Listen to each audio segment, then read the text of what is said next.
Ova divna gospođa je objasnila kako Peru drže za jaja i zašto mora ispuniti kvotu sendvičara za miting.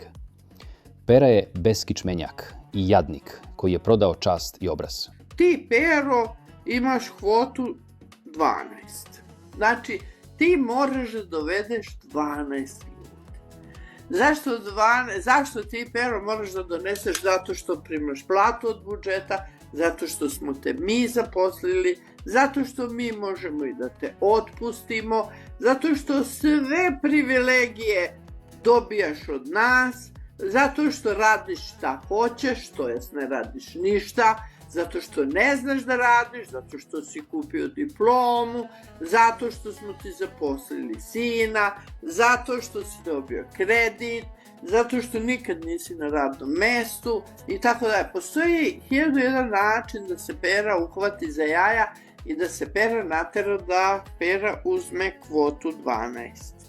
Pera uzme papir i kvotu 12 i ide i siluje svoje poznanike i familiju. Kaže, ljudi, tata, moraš mi pomoći, tata, mama, Čiko, moraš mi pomoći, pa ja ću dobiti otkaz ako...